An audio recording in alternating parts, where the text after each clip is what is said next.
One. All right, we're live. What's up, party people? It's your host, Sunny Ray on Building on Bitcoin. Today, I'm joined by Vijay Boyapati. In my view, maybe one of the top five people, thinkers, authors, people in this space that have made a big mark. I spent a couple hours this morning, Vijay, reading through all your work again, watching a bunch of your interviews. My friend, you are truly an inspiration. So thank you for everything that you do. Well, thanks for the kind words, son. It's great to be with you again. Likewise. Okay, so let's dive into it. So we're obviously going to talk about the bullish case for Bitcoin. We're going to talk about kind of your Bitcoin story and your aha moment. But before that, I like to capture the person before they came across Bitcoin, right? Because like a lot of people that watch this show are newcomers, and I like to give them some sort of like grounding in terms of like, hey, not all of us were like born into Bitcoin type of thing. Yeah. So what did your life look like? If I'm not mistaken, were you at Google prior? Yes, I was at Google. So a brief history is I was born and raised in Australia, so you can hear that in my accent. Just a normal Australian kid, loved playing cricket in the backyard and loved all things Australian. I came to the US in 2000 and the end of 2000 to do a PhD in computer science. I didn't end up starting the PhD, but got a job. And then ended up at Google in the early days pre-IPO in early 2002, and worked at Google for about 5 years. Um, and my background was in machine learning. I'd done my undergraduate honors thesis in machine learning, and used that when I was at Google. So I spent a bunch of years there. Then I left in 2007. I got interested in the 2008 presidential election, and there was a candidate running who I was really excited about. His name was Ron Paul, and he was talking about stuff that no one else was talking about, which is themes that I think Bitcoiners really care about a lot, like the importance of sound money, um, the harm that the Federal Reserve does to the population in general by running monetary policy to the advantage of the banking system as opposed to the population at large. Uh, and also some other themes that he talked about, like the US should not be meddling in the affairs of other countries. That has a lot of blowback and political consequences, which are not good for the US and costs us a lot of money and lives, unfortunately. And it's interesting that he did not become the nom candidate for the Republican Party in 2008, and it seemed like he was just this kind of quirky figure who just sort of disappeared off the political scene.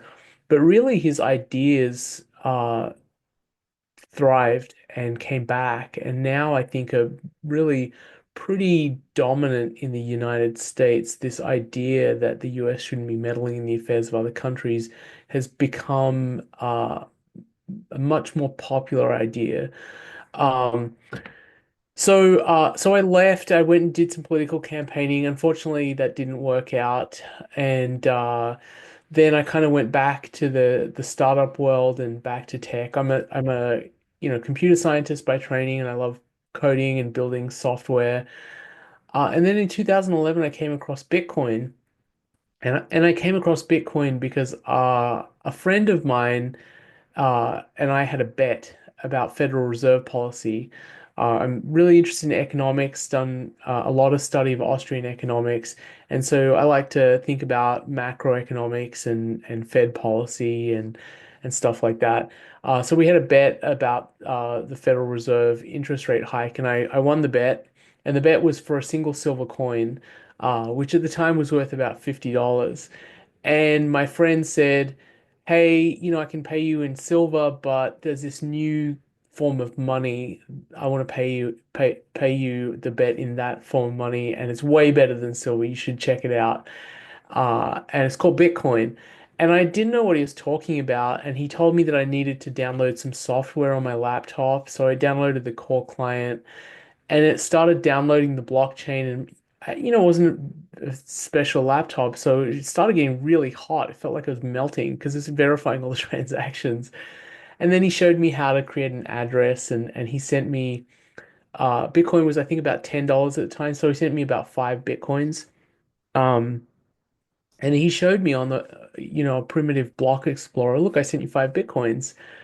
And it made no sense to me at all. Like it was just a bunch of letters and numbers, and I was like, okay, cool, whatever. And I just kind of forgot about it. Um, and then I had a girlfriend at the time, and we broke up. And I gave her my laptop. She needed a computer, and I said, here, you can have my laptop, which had the five Bitcoins on it, and totally forgot about it. Okay. And then in 2017, when we were going through that bull market, I remembered that there were five Bitcoins on that laptop, and I was like, "Oh man, that laptop's worth $10,000 now. It's worth 20. It's worth 50. It's worth $100,000.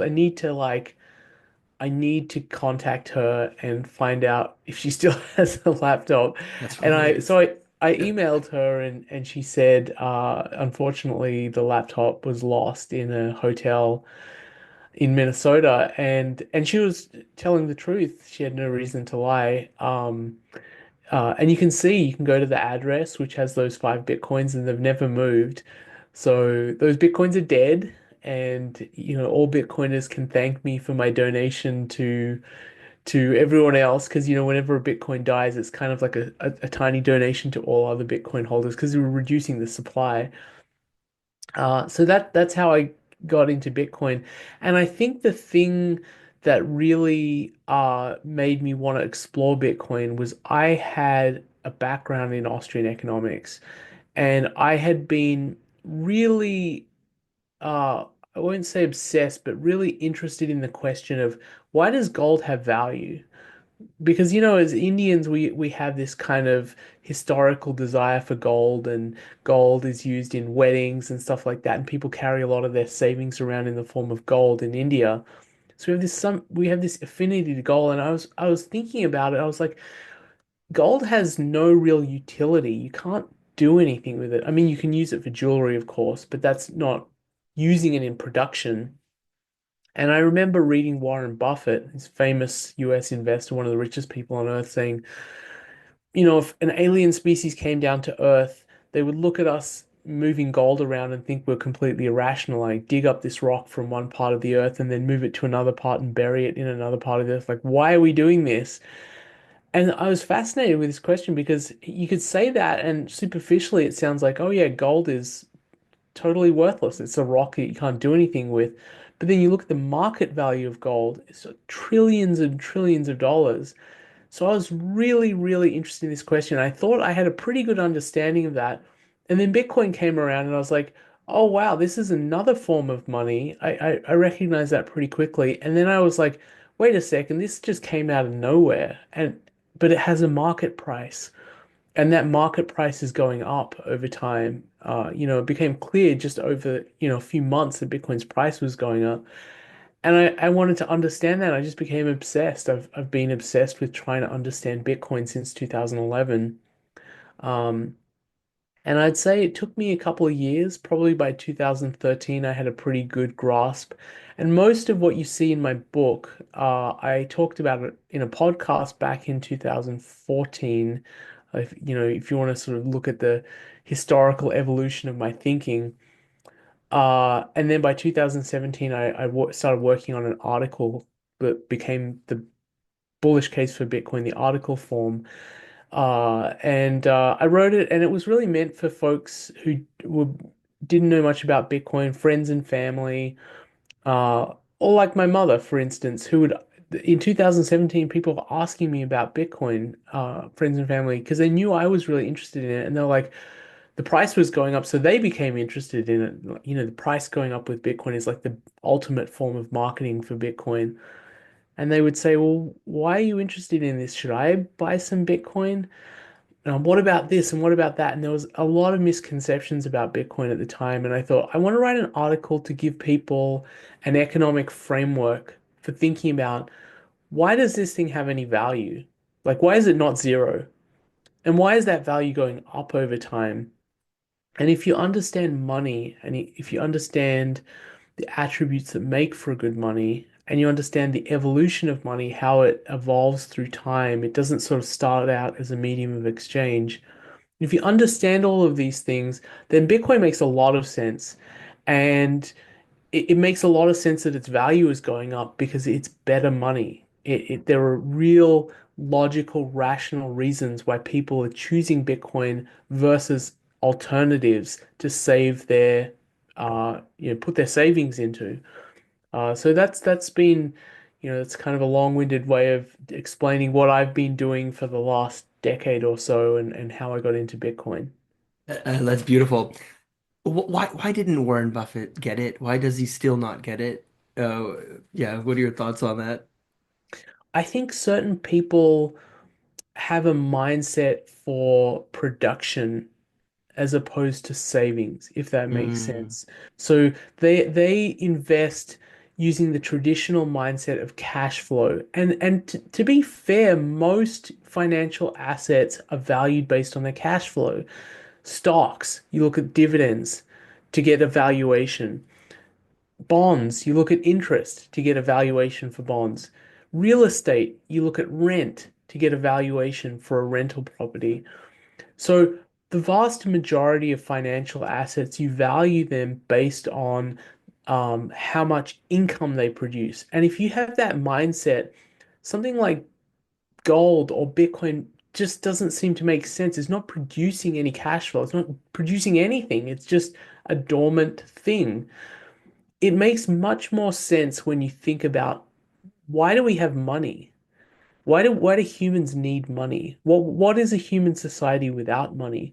When you start answering those questions, you realize money is foundational to any modern economy. It's the thing that you need to facilitate the division of labor. If we don't have money, then we would live in a really primitive barter-based society. Like if we were doing barter, and that's all we could do and we couldn't have money, the extent to which we could trade with each other and have a division of labor would be dramatically reduced. We'd all be living in small villages. We'd all be doing, you know, most of the stuff that needs to be done in the village. We wouldn't have people specialized, like people who are extremely specialized in a particular field of dentistry or a particular field of computer science who become experts at that. Money is the thing that allows social coordination and allows an economy to grow much bigger and much more complex. So you need money. And then if you need money, you need to ask like what makes a good money? Like what are the properties of a good money? And these have been known for a very long time. I mean, Aristotle wrote about these thousands of years ago.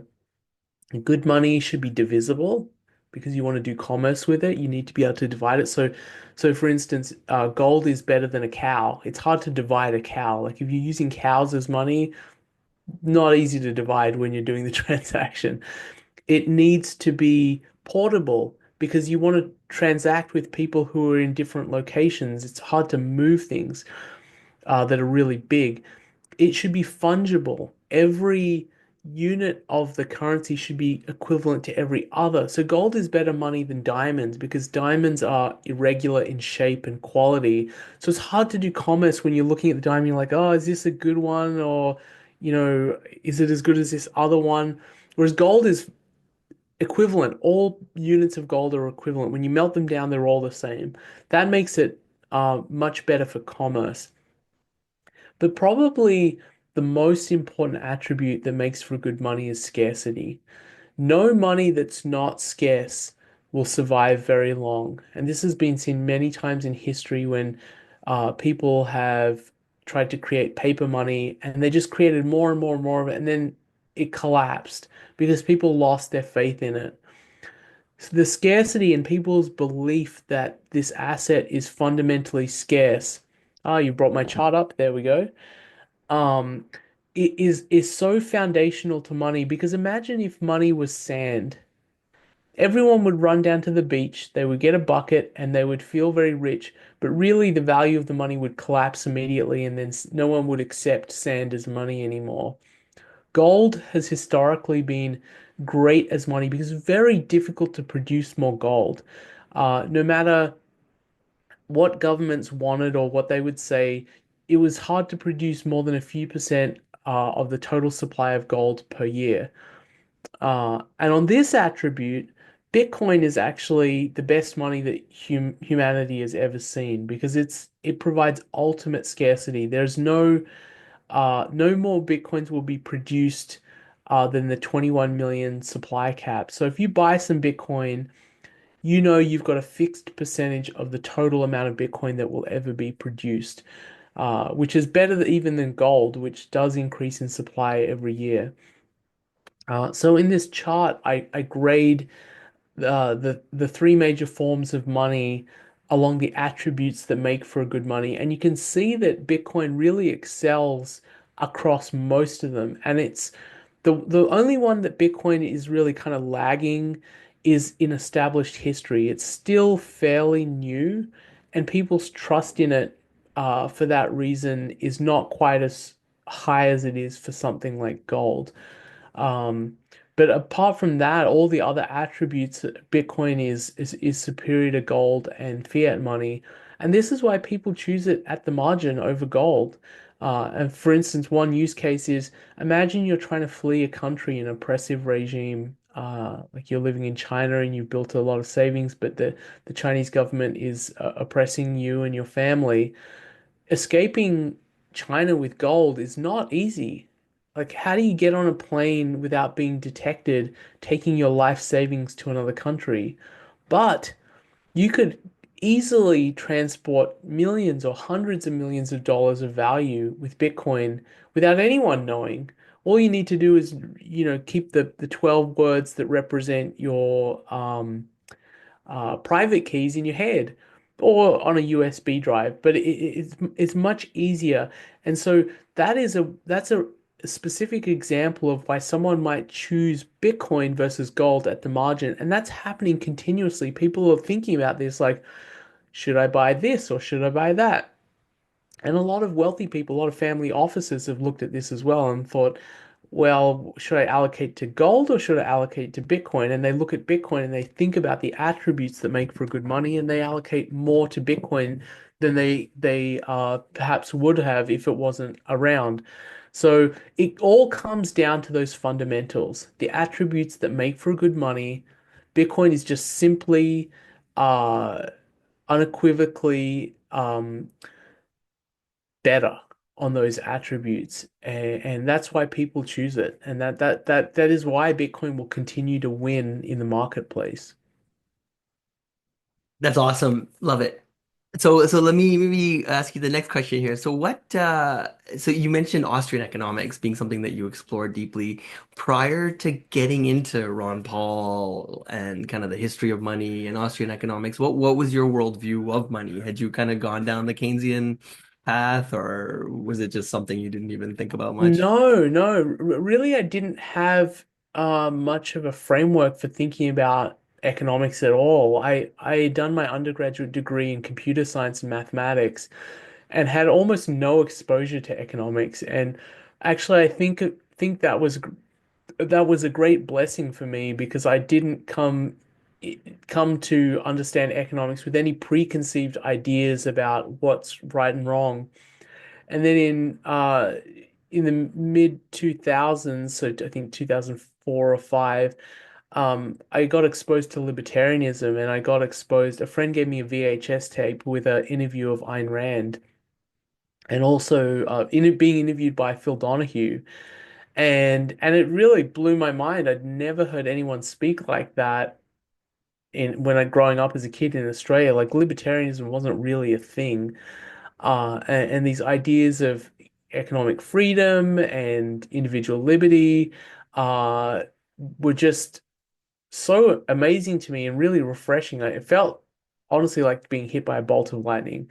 So I was exposed to Ayn Rand and then I was exposed to Milton Friedman and I got really interested in economics. That's my first taste of economics. I was like, wow, you can understand how economic systems work and there's a really pretty rational way of doing it. And then I came across the Austrians.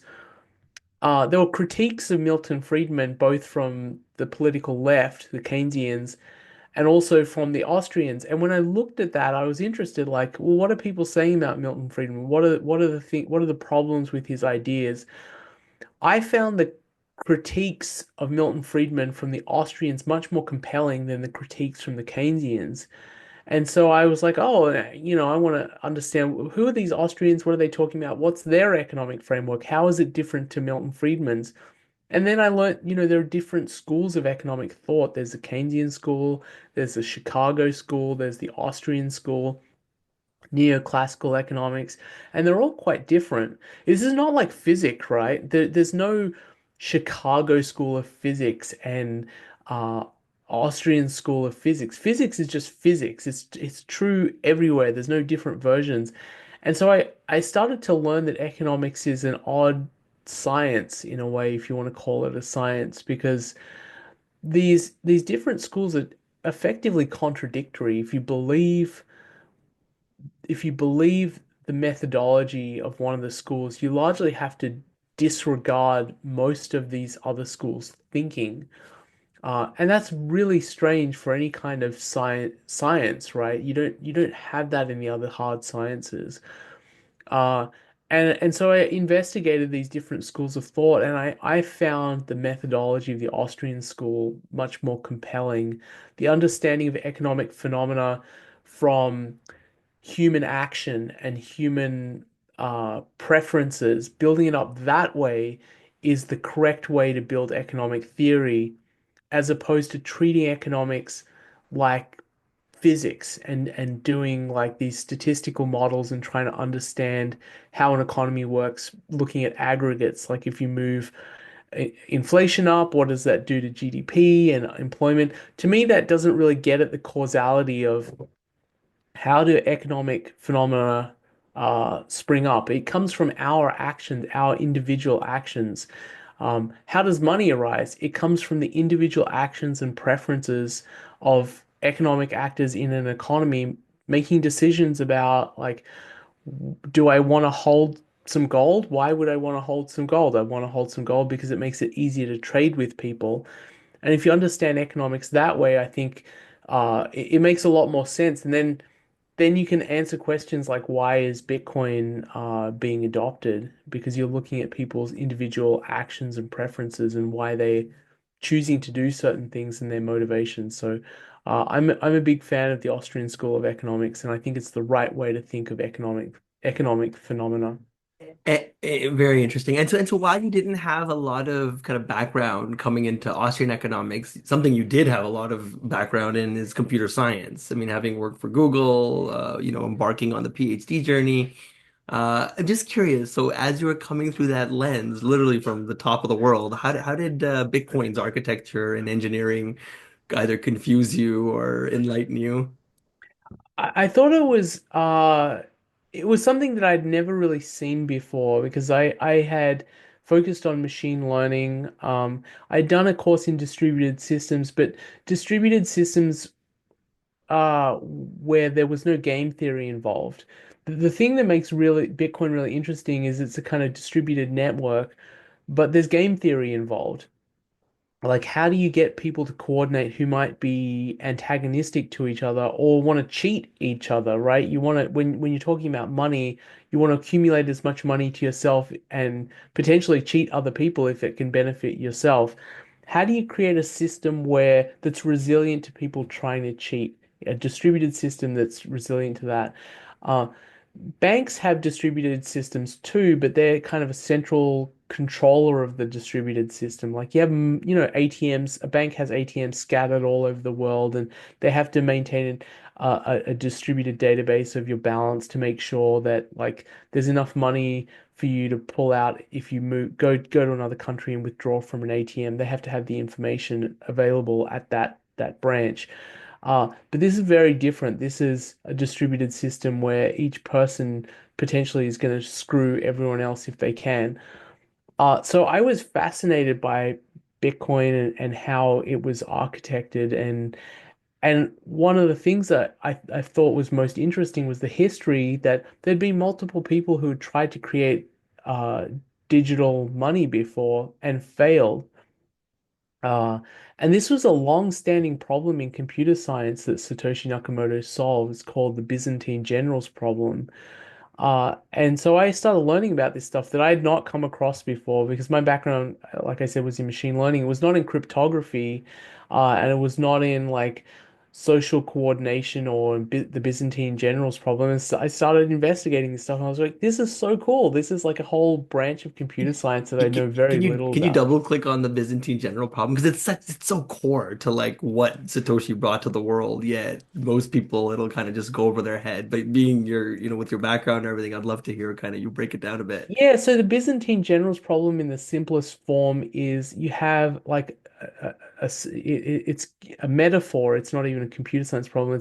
You have a castle or a citadel that you're trying to attack, and you have a bunch of generals around uh, that are going to coordinate potentially to attack this problem. But the problem is if any of them individually attack this castle, they're going to get killed because it's like they all need to attack at the same time. But there's an individual risk for them attacking if they don't coordinate. So the question is, they may not even trust each other. Like they may have like political rivalries and stuff, but they do have a common goal of trying to take this castle. And so the question is, how do they coordinate together to attack at the same time to take the castle? So it's called the Byzantine generals problem. These Byzantine generals have to attack and take this thing, and what's the solution for coordination? And that applies in computer science as basically a distributed system where you have people who need to coordinate with each other but don't necessarily trust each other. And if they have a common goal, and in the case of Bitcoin, the common goal is maintaining a distributed ledger of all the transactions that have happened in a way that no one can cheat, because you don't want a ledger that can be modified by a particular person saying, "Hey, I've got all the money. Uh, now you all have to like take my money because I've got all of it." How do you get all of those people to coordinate together to solve that common goal of maintaining the distributed ledger? And Satoshi had a very elegant solution. And the thing is, he was using building blocks that had been around for a while. It wasn't really advanced cryptography. Excuse me. He wasn't using primitives in cryptography that were like state of the art or anything. Bitcoin, in a sense, is pretty boring. It's just he pieced together these primitives in cryptography and some economic ideas in a way that was really, really elegant to create a solution to the Byzantine generals problem. Love it. Hey Vijay, I was going to ask this later on in the interview, but I've got to kind of go into this now, which is so given that your background is in ML, and kind of the AI renaissance that's taking the world by storm now. How do you kind of juxtapose these two technologies? How do you like, let's say we fast forward into the future, 10, 15 years. One is this like scarce digital futuristic money. This other is this like generative kind of technology that allows you that kind of accelerates our productivity and creativity. Like, are you kind of like in the camp of AI is going to kill us all and it's the end of the world type of thing, or do you see any kind of connective tissue between these two worlds?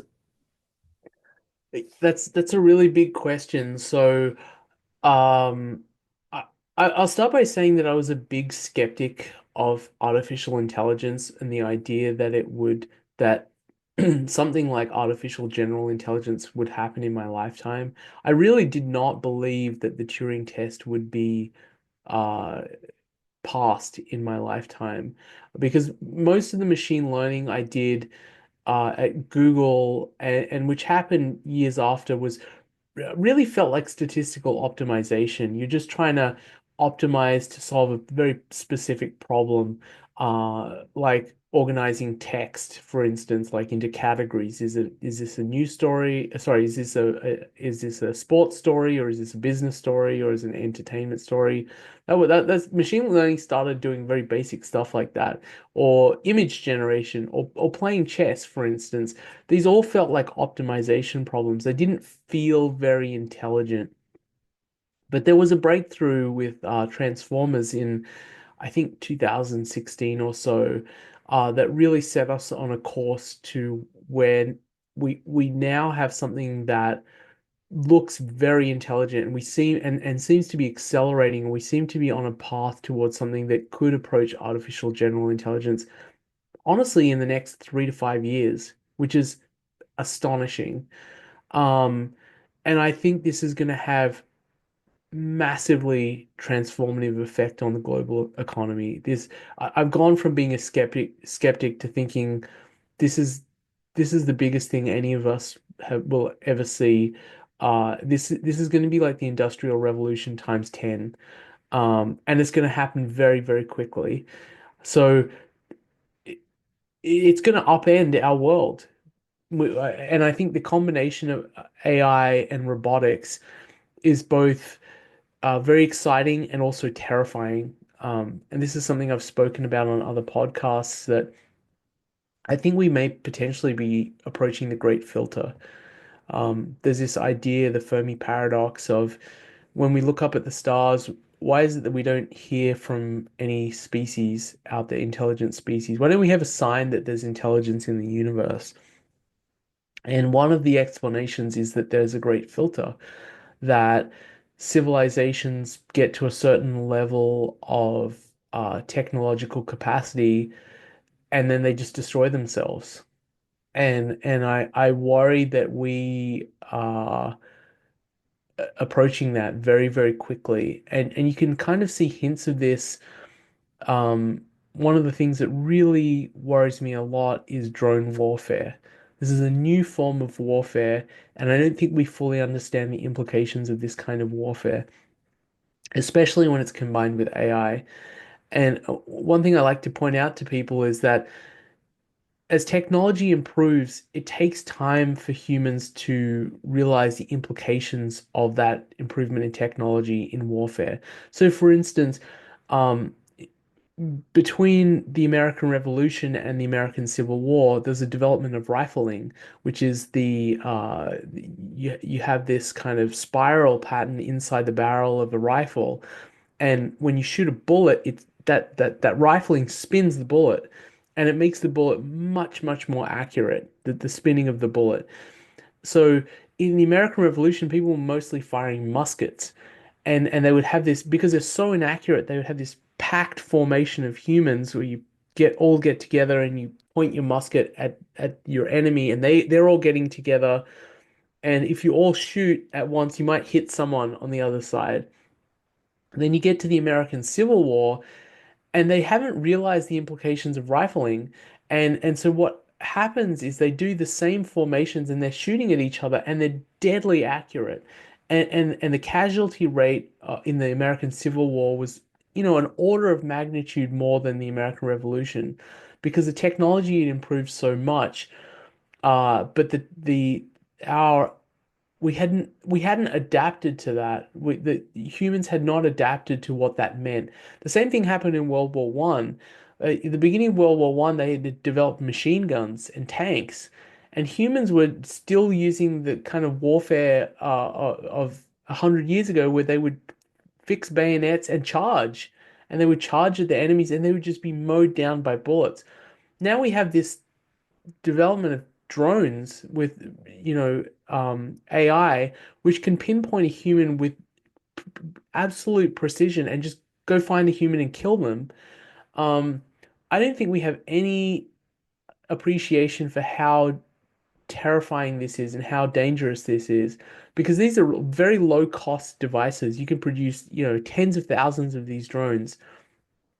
And if they are controlled by AI without human intervention, you could have these things just go rogue and go kill a bunch of people. Um, and the reason why they might be controlled in the future by artificial intelligence is that any human intervention in the control of these drones puts you at a disadvantage to your adversary. Suppose you have a war between two countries, let's say the United States and China over Taiwan, and they're both going to launch, a fleet of drones at each other. Um, and the US is using human intervention to control some of these drones, but China is using AI. The AI drones are just going to wipe out the US drones immediately.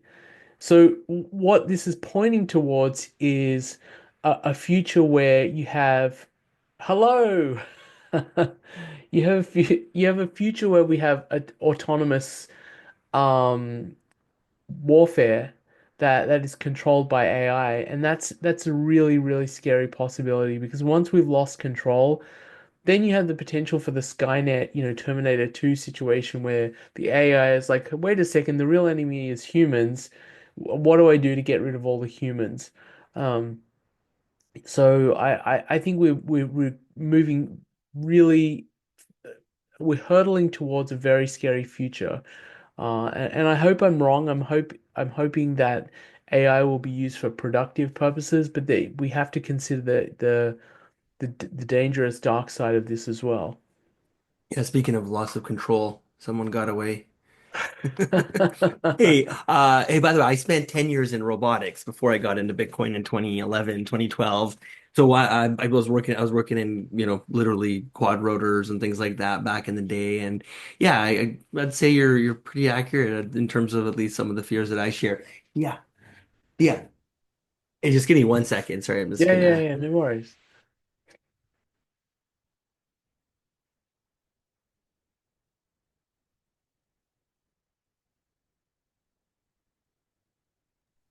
Um, so I guess what the question I was gonna ask is that people call Bitcoin anti-war technology and all this stuff, right? I mean, it's kind of a crazy time to be alive now, given that, you're seeing nation states, arguably the most important one, United States adopting Bitcoin.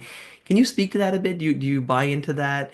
And again, with the reduction of cost in drones and AI and technology, do you see that maybe Bitcoin doesn't solve for that? It's just essentially a better money, or how do you think Sorry, I through missed the that? first part of your question, Sonny, the Uh, first few words. what I'm wondering is people call Bitcoin like anti-war technology. Like, oh, if Mm. if the whole world adopted Bitcoin, then we would get rid of war because you wouldn't be able to inflate your money supply and and provide resources for these wars. So how do you kind of, again, juxtapose what's happening today with Bitcoin and it being adopted by nation states and then kind of what you're seeing in Russia and like this drone fear of yours is not just like a distant fear. It's something that you're actually seeing on the internet come to fruition. But yeah, do you buy into that if the whole world adopted Bitcoin that we would just kind of somehow magically get rid of war? I don't know if we would magically get rid of war, but I am sympathetic to the idea that the world being on a Bitcoin standard would make it more difficult to wage war. And if you look at the history of central banks and fiat money, it's really a history that's tied to warfare. Like the British Central Bank was created so that it could fund the war against France. And central banks in general, what they allow a nation state to do is to inflate their money at a time of war and effectively invisibly tax the population to fund something that is potentially unpopular, right? With Bitcoin, if you're on a Bitcoin standard, governments have to fund themselves not through inflation, but through direct taxation. You have to go to the population, say, hey, we want to do X, Y, and Z. We're going to tax you this much of your Bitcoin, and we're going to have to, you're going to have to send it from your wallet. Uh, that's politically much less popular. And that's what I'm kind of thinking about in terms of like the reduction in future warfare is that populations will be less tolerant of warfare because they will see directly and they'll understand directly the cost. Right now, when inflation happens, a lot of people don't even understand it. Like that there are so many explanations for inflation. Like on the political left, you have a lot of people saying, well, the reason we have inflation is price gouging, the evil capitalists are raising prices and just taking our money. I mean, that's not the case at all. The reason you have inflation is you have an expansion of the money supply. That's the fundamental reason. But the average person doesn't understand that. They do understand taxation, however. They do understand you're taking 20% out of my paycheck. And I don't like that. There is always political pushback on increases in taxation in any population. People don't like it, they've never liked it. And a world in which governments are funded through direct taxation versus inflation, I think is a world in which governments are more limited than they are today.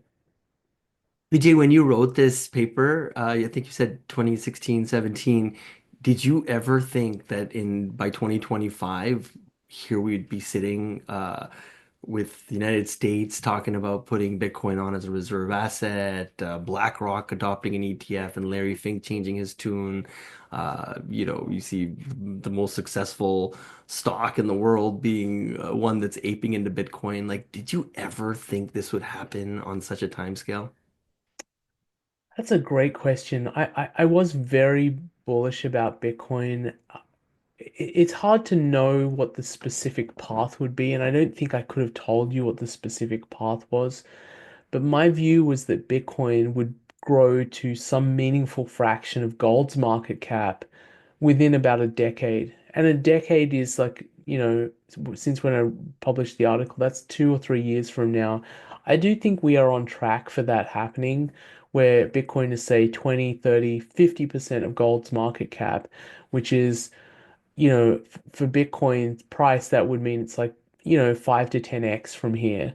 Um, that is something imagine. I think the nation state adoption and the development in the US happened a little faster than I thought it would. I thought that would be something that would come, next cycle, or maybe the cycle after that. Uh, it is super interesting because it takes away, I think, one of the core risks as an investor investing in Bitcoin, which is a nation state attack. I think Bitcoin has achieved something that was an open question, which is political capture. In the United States, um, political candidates now want to say things that are friendly towards Bitcoin and the Bitcoin industry and Bitcoiners in general, because there is political value in doing that. And I like to give the example of the ride-sharing company Uber, that would go into cities, it would start its business, and then they would get pushback from like local taxi lobbies saying, "Hey, city government, you need to shut down Uber. This is unfair. They've created this new service and they're not getting a license and they're operating kind of like a taxi, but they're not doing it properly." But sorry, Uber would get enough of a market share that it would have a political constituency. It would have the drivers and it would have the users. And then when the city government got around to saying, "Hey, Uber, you have to shut down or we're going to regulate you," that political constituency provided pushback against city governments. We now have that with Bitcoin. We have enough people who are passionate about Bitcoin and who it's an issue for them. The politicians are like, whoa, there is big pushback. Like, if you are someone who is fighting against Bitcoin, you have to be worried that there's a lobby that's going to fund your competitors. And there's a very important case of this. There's a US Senator, Sherrod Brown, who was on an incredibly important financial services committee. He was the head of that committee, and he lost his election in the last election because you had all of these uh, crypto packs and companies uh, funding his opponent. And so that message is being read loud and clear by politicians. Like, this is dangerous. What is the upside to going out to the public and saying, Bitcoin is bad, we should ban Bitcoin? There aren't many people who are passionate about that, right, in the population who are like, yes, we have to ban Bitcoin. But there are a lot of people who are passionate about, don't ban Bitcoin. Bitcoin is important to me. So it's one of these asymmetric political opportunities where if you get on the Bitcoin bandwagon and you say things that are politically friendly towards Bitcoin, that gives you an advantage in getting elected. And if you take the opposite route, you have a distinct disadvantage and are likely to get kicked out of office. So I think, and this is highlighted most spectacularly by the current president of the United States going to the Bitcoin conference and effectively bending the knee and saying a bunch of stuff that Bitcoiners wanted to hear. And that's saying, what is it saying? It's like Bitcoin is I need Bitcoin, I need Bitcoiners. to become president of the United States, and I will bend the knee to Bitcoin. Uh, so Because we that have a that ch wasn't the case, right? Like I remember his tweet 4 years ago or whatever it was, 6 years ago, where he was like shitting on Bitcoin essentially. So Yeah, it speaks to both the adoption and the passion of the demographic of who are Bitcoins. And one last thing is that in the United States, elections are decided by uh, a slim fraction of the population who are independent. Like people who are really Republican or really Democrat, like they always vote the same way. They're not the ones who decide the election. It's the people who are independent minded. And what you'll find is that Bitcoiners tend to be people who are very independently minded. So it's a very juicy demographic as a politician to go after and convince, hey, look, I'm the right guy for you guys. I'm going to make policies that are very friendly to Bitcoin. I'm going to create a Bitcoin strategic reserve. Uh, so I think the most important risk to Bitcoin has now been taken off the table. And it's something I've been talking about for 5 years. Like it's an open question. It's an open question. Which way is it going to go? Is the nation state going to attack Bitcoin or are we going to get political capture? And I think the question has now been answered in the affirmative. We have gotten political capture and Bitcoin is now safe from nation state attack. is there anything that keeps you up at night? Like, do you see a potential threat to Bitcoin looking out, into the future? Is it quantum? Is it, Yeah, I don't it know, is it yeah, it's aliens? Like, definitely where's the puck moving? Yeah. quantum computing is a very real, legitimate risk to Bitcoin. And the issue is not so much you can't solve for quantum computing, you can't modify Bitcoin in a way that would fix it and make it um, not vulnerable to quantum computing. The real issue is quantum computing going to become a thing on such a short timeline that you can't get consensus to fix Bitcoin? Because getting consensus in Bitcoin is extremely hard. And that's a good thing. You want it to be extremely hard because if you could get consensus to change this and that, like change the block size, for instance, then you could get consensus on changing the supply cap. So Bitcoin's uh, consensus mechanism being very, very difficult to change is a positive in general, but it's definitely a negative with quantum computing. We need to be the whole community needs to be focused on this as the existential risk to Bitcoin is if we get quantum computing that can break ECDSA, then Bitcoin could implode. It could literally implode because if you can break ECD DSA, then you can take control of Satoshi's coins, and you can take control of a lot of coins actually. Any address which has been spent from that has a balance is vulnerable because anytime you expose the public key in a transaction, someone using a quantum computer can get the private key associated with that public key, and that's game over. That's it's game over for Bitcoin. So the thing is, I don't think it's that hard technically to find a solution to quantum computing. The difficult part is getting consensus and getting people paying attention to this. And I think it should be, in my opinion, the number one issue that core developers are focusing on as a group. Like nothing else matters. Like Interesting. we are defending $2 trillion of value. Everyone get your thinking caps on. What is the right solution? And it's not just what is the right technical solution, but what's the path that we can get everyone on board to solving this? And there are, difficult things here, like all of Satoshi's coins are vulnerable. They're all vulnerable. So what is the right solution there? One solution is you could have some kind of consensus to have a fork so that everyone is given a year or 2 years to move to quantum resistant addresses and a new quantum algorithm for encryption, and any coins which don't move are just killed from consensus. They're dead. They're dead coins. So Satoshi's coins would be killed. Uh, that's a controversial thing to suggest, right? That people who don't move to quantum resistant addresses, their coins and their value are gone forever. and killed from the Bitcoin network. Um, but really, you have to. I mean, if you don't, then those addresses will be controlled by someone with a powerful enough quantum computer, and they'll steal them and spend them. Um, so thinking of the right path forward to get consensus around this is incredibly important. Anyone who's a core dev who's working on Bitcoin, I would encourage them to speak to other core devs, think about this deeply, and let's work on a path to finding a solution for Bitcoin. It would be a tragedy to have the best money ever created die because we had a solution and we couldn't come to consensus on it. But doesn't everything die in that world? Like, isn't everything somewhat dependent on ECDHA, like the banking networks, the military, the everything? I mean, everyone would have to make a transition, no? Yeah, it's true, but the thing is with money, once confidence in it dies, it doesn't come back. Mm. If Bitcoin, confidence in Bitcoin is killed, then Bitcoin is not coming back.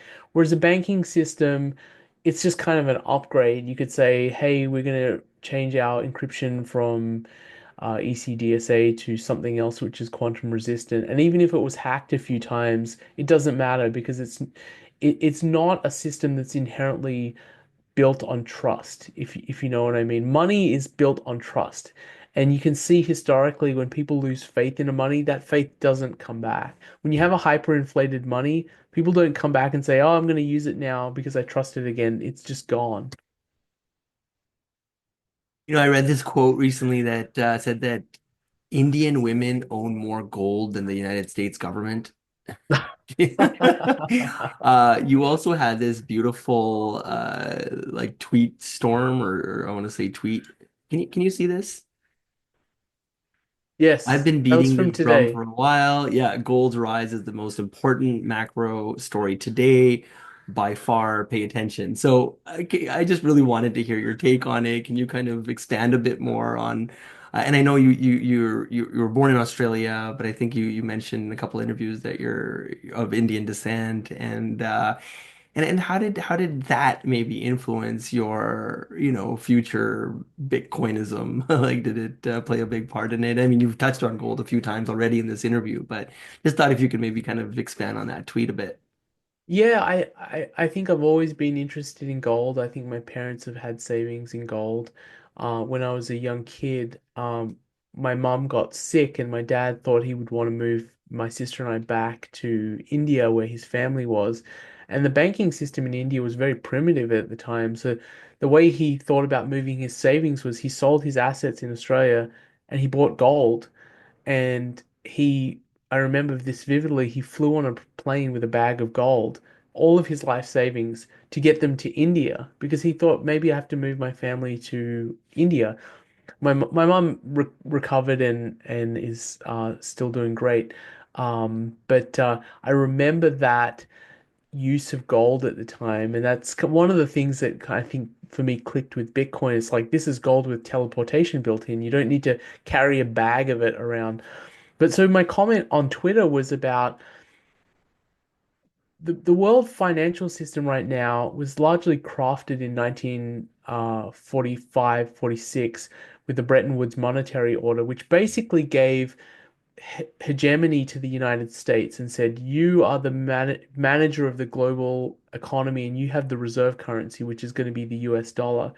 And that was because most of the global economy was destroyed after World War II. The United States came out of World War II as the only country which had a huge pile of savings and had all of the global production. And so the United States became the reserve currency of the world. What we're seeing now is the breakdown of that Bretton Woods monetary order where you have this rival powers, particular China, but you have other countries which don't want to be under US hegemony, like Russia doesn't want to be. And what they're seeing is holding their reserves in US treasuries, in US assets, is not safe. Like Russia had its US Treasury reserves frozen by the US government. And if you're a nation state and you want to be sovereign over your territory and your people, and you have financial assets that can just be rugged from you by another government that's antagonistic, that is scary. So what happens when you have a breakdown in that monetary order? People will revert back to the prior monetary order, which doesn't have a sovereign, which is gold. Gold is a reserve asset that is not controlled by any nation state. So what you're seeing now is global central banks around the world saying, hey, wait a second, we don't want to grant all of this power to the United States. We want to have some of our savings in an asset that can't be controlled by the United States. And historically, that's been gold. So you see the Chinese central bank, the Russian central bank, I think some central banks in Europe as well, they're accumulating gold. And I think that monetary orders can unravel very quickly when people lose faith in them and think, hey, this isn't working for us anymore. They can switch very quickly. Um, and I think the price of gold, if you're paying attention to it over the last 3 to 4 years, is just been on a tear. And this is the underlying story that's happening. The reason it's on a tear is that central banks are accumulating it. And then, once that's recognized, then you'll have individuals start to accumulate it as well and say, I got to have some of my savings in gold. And that's when you start getting parabolic moves. That's what happened in the 70s. And it was only with Paul Volcker, the great Federal Reserve chairman, who said, I am going to defend the dollar no matter what. Even if it causes a massive recession in the US, I am going to defend the dollar. That's the only way that it stopped the rise of gold in the 1970s. So that's a question. Can the US do that? Can the US defend the dollar now? Will the Federal Reserve be willing to defend the dollar? We're in a much more difficult position than we were in the 70s because our debt burden is much, much higher. It's like 130% of GDP, which means if the Federal Reserve decided it wanted to defend the dollar, the US has to pay interest on that massive pile of debt. Uh, and that's hard. It's really hard to pay interest on such a big pile of debt because then you're paying more in interest than you are paying the military and services and all of that stuff. Already in the US, we pay more in interest payments than we do for the US military. So we're in a dangerous position now, and it could easily be over the next 5 to 10 years, nation states around the world decide we want to hold gold, we don't want to hold treasuries anymore. Amazing. Incredible. Hey man, I know we're at the end of our time here. I mean, I have like 20 more questions. So I would, if you're ever up for it in the future, I would love to have you back on. You're a very eloquent speaker. I like how you use simple words, but you get across these like really big messages. Anything you want to share that maybe we didn't touch on? I don't know, your Twitter handle, maybe a new book you're writing or whatever, or maybe the old book. Yeah, I'm working on the second edition of my book, Nice. really, Cool. Sunny. Because I think a lot has changed since I published the book in 2021. Like you said, nation state adoption. I think the risk profile of Bitcoin has changed. Artificial intelligence has kind of emerged as this big economic cha agent of change, and quantum computing is a big risk. So these are big new things that I want to talk about. And I'm going to write a second edition of the book. Cool. A lot of the content Exciting. in the book is evergreen, like the Mm. comparison of different monetary systems. So all that stuff will stay there, but there's some new stuff that I think is super important that I want to write about as well. Is there another book outside of yours that you also gonna recommend? I mean, there's Safe's book. I don't know if you've had a chance to read this one here. I just interviewed Aaron Yes, I love yesterday. that book. That's a Yeah. great kind of historical book for anyone who's interested in the origins of Bitcoin. Um, I I kind of recommend foundational books. I got so much out of reading Ludwig von Mises' Human Action, which I think it's a it's a tome. It's really big and really dense. It's kind of like a textbook, but I think it really helped me understand economics and the world in general because of that. Um, Something like that, or if you wanted to start more basic, like something like economics in one lesson, um, and then kind of diving into the Austrian school, I think gives you a really good framework for understanding economic phenomena. And then you can take something like Bitcoin as a special case that you can apply that knowledge to. Amazing. Cool, man. Okay, let's maybe bring this one to a close. And yeah, thank you everyone for watching. Really appreciate it. Just hang out for 1 second, BJ.